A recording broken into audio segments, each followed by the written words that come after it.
이사야서 45장 1절부터 13절까지입니다. 다 함께 읽도록 하겠습니다. 시작. 여호와께서 그의 기름 부음을 받은 고레스에게 이같이 말씀하시되 내가 그의 오른손을 붙들고 그 앞에 열국을 항복하게 하며 내가 왕들의 허리를 풀어 그 앞에 문들을 열고 성문들이 닫히지 못하게 하리라. 내가 너보다 앞서가서 험한 곳을 평탄하게 하며 논문을 쳐서 부수며 쇠빗장을 꺾고 내게 흑암 중에 보아와 은밀한 곳에 숨은 재물을 주어 내 이름을 부르는 자가 나 여호와 이스라엘의 하나님인 줄을 내가 알게 하리라. 내가 나의 종 야곱 내가 택한 자 이스라엘 곧 너를 위하여 내 이름을 불러 너는 나를 알지 못할지라도 내게 칭호를 주었노라. 나는 여호와라. 나 외에 다른 이가 없나니 나밖에 신이 없느니라. 너는 나를 알지 못하였을지라도 나는 내 띠를 동일 것이요 해 뜨는 곳에서든지 지는 곳에서든지 나밖에 다른 이가 없는 줄을 알게 하리라. 나는 여호와라. 다른 이가 없느니라. 나는 빛도 짓고 어둠도 창조하며 나는 평안도 짓고 환난도 창조하나니 나는 여호와라. 이 모든 일들을 행하는 자니라 하였노라. 하늘이여 위로부터 공의를 뿌리며 구름이여 의를 부을지어다. 땅이여 열려서 구원을 싹트게 하고 공의도 함께 움돋게 할지어다.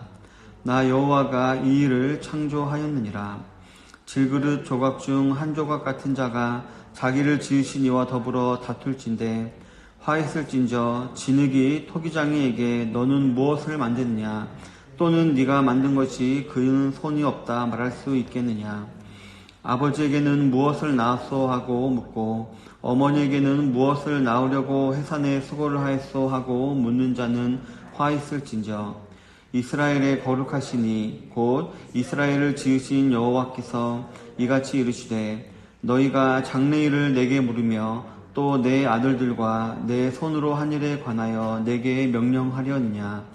내가 땅을 만들고 그 위에 사람을 창조하였으며 내가 내 손으로 하늘을 펴고 하늘의 모든 군대에게 명령하였노라.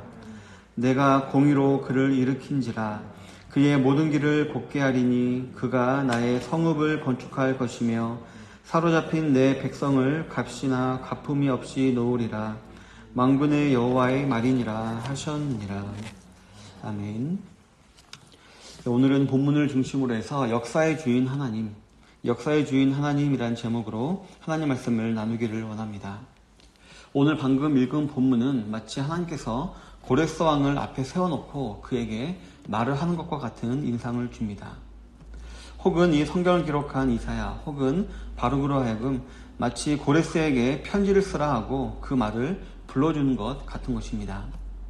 그래서 그 내용을 먼저 좀 알아보면 먼저 1절부터 3절을 보면 하나님께서는 자신이 고레스로 하여금 주변 열국을 제압하게 하고 강력한 나라의 왕이 되게 하실 것이다 라고 말씀하십니다. 즉 이 고레스가 이 페르시아라는 큰 나라를 이루게 되는 것은 결국 하나님 자신이 하신 일이다 라는 것을 말씀하고 계신 것입니다. 본문을 보면 하나님께서는 고레스를 향하여 내가 기름을 부었다. 즉 그로 하여금 기름 부음을 받은 자다라고 말씀하시는데요. 비록 이방의 왕이라고 할지라도 하나님께서 자신의 구속사를 진에게 나아가는 데 있어서 필요하시기 때문에 사용하시겠다라는 것입니다. 이는 역사적으로 BC 539년에 페르시아가 바벨론을 무너뜨림으로 성취가 되었는데요. 그런데 어저께도 잠깐 말씀드렸듯이 지금 이 성경을 기록하고 있는 이사야가 사역을 했던 시기는 BC 739년부터 BC 680년까지입니다. 따라서 하나님께서는 우리가 아무리 짧게 잡는다고 하더라도 140년 전에 이 고레스가 태어나지도 않고 이 나라가 생기기도 전에 먼저 이사야에게 이 페르시아와 고레스에 대해서 말씀을 하고 계시다라는 것입니다. 이를 통해 모든 역사는 그 주인이신 하나님의 놀라우신 섭리 안에서 빈틈없이 진행되어 가고 있음을 우리는 알 수가 있는 것입니다. 그런데 4절에 보면 이렇게 기록하고 있습니다. 내가 나의 종, 내가 택한 자 이스라엘 곧 너를 위하여 내 이름을 불러 너는 나를 알지 못하였을지라도 내게 칭호를 주었노라 라고 기록하고 있습니다. 비록 고레스가 하나님에 의해서 사용을 받아서 많은 나라를 정복하고 대국을 이룬다 하더라도 고레스는 그 모든 것이 하나님으로부터 말미암은 것임을 알지 못한다라는 것입니다. 성도 여러분, 잘 아시다시피 하나님께서는 죄를 지은 이스라엘 백성들을 징치하는 도구로 아수르와 바벨론을 사용하셨습니다. 그런데 이 나라들은 필요 이상으로 이스라엘을 괴롭히고 또 그들을 압제하는 범죄를 하였고, 그에 대한 증거를 하나님께서는 이 페르시아의 고레스를 통해서 이 두 나라를 징치하신 것이었습니다. 하지만 고레스는 그것을 알지 못하고 그저 내가 잘나서 내가 위대해서 이 일을 이루었다라고 생각한다라는 것입니다.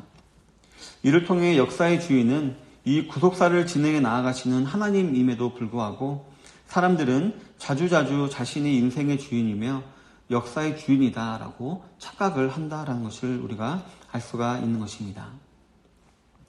성도 여러분, 하지만 오늘 하나님께서는 오늘 본문을 통해 분명하게 우리에게 선포하고 계십니다. 바로 세상 모든 역사의 주인은 나다라고 말입니다. 자신이 자신의 주권으로 이 모든 역사를 지금도 주관해 가고 계시다라는 것입니다. 그렇다면 이러한 역사의 주인이신 하나님 앞에서 우리 믿는 성도들은 어떻게 살아가야 할까요? 첫 번째로 오직 하나님 한 분만을 참 신으로 우리는 인정할 수 있어야 합니다. 본문 5절부터 6절을 보면 나는 여호와라 나 외에 다른 이가 없나니 나밖에 신이 없느니라. 너는 나를 알지 못하였을지라도 나는 내 띠를 동일 것이요 해 뜨는 곳에서든지 지는 곳에서든지 나밖에 다른 이가 없는 줄을 알게 하리라. 나는 여호와라 다른 이가 없느니라 라고 말씀하고 계십니다. 자, 알다시피 이 여호와라는 호칭은 스스로 있는 자라는 뜻입니다. 하나님께서는 이 본문에서 이 호칭을 사용하시면서 자신은 세상의 다른 인간이나 다른 우상신들과는 철저히 구별된 존재다라는 것을 선포하고 계신 것입니다.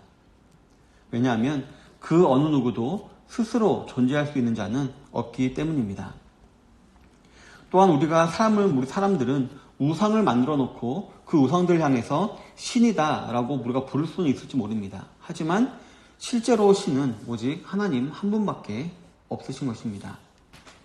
그리고 우리가 우리의 힘과 지혜로 지금까지 살아왔고 앞으로도 살아갈 것이다 라고 생각할지 모르지만 실제로는 하나님 그분만이 우리에게 힘을 공급해 주시고 그러하기 때문에 우리가 살아가고 있는 것입니다. 성도 여러분, 오늘 본문에 보면 하나님께서는 이 사실을 우리에게 알게 하신다라고 말씀하십니다. 바로 오늘 말씀을 통해서 그리고 저와 여러분들을 매 순간순간 인도하심으로 하나님께서 저와 여러분들의 또 모든 역사의 주관자이심을 알게 하십니다. 따라서 오직 하나님 한 분만을 참 신으로 인정한다라는 것은 이러한 하나님의 속성을 인정하고 우리네 삶의 모든 것을 그분께 의뢰하며 그 놀라우신 섭리에 우리가 순종한다라는 것을 말하는 것입니다. 오늘 하루도 모든 역사를 주관하고 계신 하나님, 그 하나님이라는 사실을 우리가 확실히 믿고 그 안에서 순종함으로 얻게 되는 참 평안을 누리게 되시는 모든 성도님들이 되시기를 바랍니다.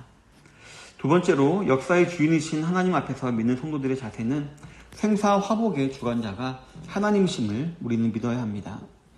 본문 7절로 8절에 보면 나는 빛도 짓고 어둠도 창조하며 나는 평안도 짓고 환난도 창조하나니 나는 여호와라 이 모든 일들을 행하는 자니라 하였노라. 하늘이여 위로부터 공의를 뿌리며 구름이여 의를 부을지어다. 땅이여 열려서 구원을 싹트게 하고 공의도 함께 움돋게 할지어다. 나 여호와가 이 일을 창조하였느니라 라고 기록을 하고 있습니다. 우리가 어제도 알아보았듯이 하나님께서는 이 세상의 모든 것들을 창조하신 분이십니다. 우주와 자연, 그리고 우리 사람들뿐만 아니라 우리가 느끼는 감정과 아픔, 그리고 공의와 정의와 같은 사상들도 하나님이 다 창조하셨습니다. 그리고 하나님께서는 그 창조하신 그 모든 것들을 그 놀라운 지혜와 섭리로 운행해 나아가고 계시는 것입니다. 성도 여러분, 그렇다면 하나님이 하시는 일에 실수나 오류가 있을 수는 없습니다. 그렇기 때문에 저와 여러분들은 우리가 살아가면서 당하게 되는 많은 일들, 특히 이해가 되지 않고 힘든 일들, 그 모든 것들도 분명히 하나님께서 가장 좋은 것으로 우리에게 허락하신 것이다 라는 사실을 우리는 믿을 수 있어야 할 것입니다. 그럴 때 우리 삶 가운데 참된 평안이 있고 또 앞으로도 하나님을 더욱더 의지하며 하나님께 모든 걸 터뜨리며 살아갈 수가 있게 되는 것입니다. 이처럼 생사 화복을 주관하시며 우리에게 복을 주시길 원하시는 하나님의 마음을 알고 믿음으로 말미암아 오늘도 복된 하루를 살아가시는 성도님들이 되시기를 바라겠습니다.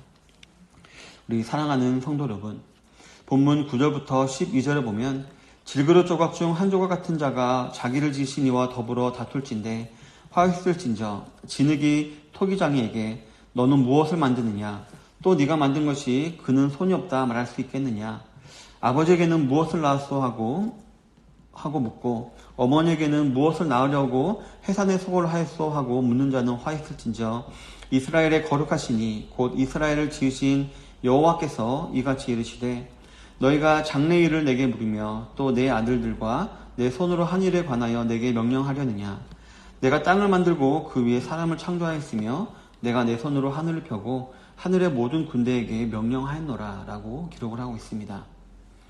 방금 읽은 본문은 우리 성도가 일을 하는 가운데 역사의 주인이신 하나님을 의식하거나 신뢰하지 못하고 자기 멋대로 사는 사람들을 하나님께서 어떻게 여기시는지를 보여주고 있는 본문입니다. 바로 하나님께서는 자신을 의지하지 않은 자들을 배은망덕하며 패역한 자녀이며 명령에 불순종하는 자들과 같이 여기신다라는 것을 우리가 알 수가 있는 것입니다.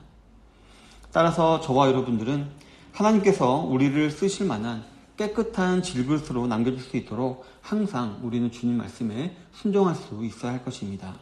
그리고 우리에게 새 생명을 주신 아버지 하나님을 공경하며 그분께 감사하기를 힘쓰시는 충성된 성도님들이 다 되셔야 할 줄로 믿습니다. 내가 내 마음대로 하는 것, 내 생각대로 하는 것은 아무 문제가 아닌 것도 아니라 오늘 본문에 보면 하나님께서 분명히 그것은 배은망덕한 행위다, 나를 거역하는 행위다 라고 말씀하고 계시기 때문입니다. 마지막으로 13절에 보면 여호와 하나님의 주권을 강조하며 하나님의 모든 계획이 확실히 성취될 것이다 라는 것을 다시 한번 말씀하고 계십니다.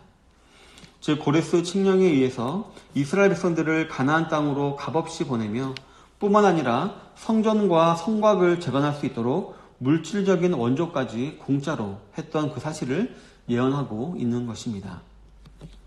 우리 역사의 주인인 하나님을 아버지라 부르는 모든 성도님들, 하나님께서 저와 여러분들을 향해 가지고 계신 놀라운 계획과 뜻을 한번 생각해 보시기를 바랍니다. 오늘 하루 또 그 사실을 상고해 보시기를 바랍니다. 그럼으로 인해서 오늘 하루도 세상의 다른 무엇이 아니라 오직 예수님의 주시는 생명으로 풍성하고 행복한 하루를 살아가게 되시는 모든 성도님들 되시기를 주님의 이름으로 축원합니다. 아멘.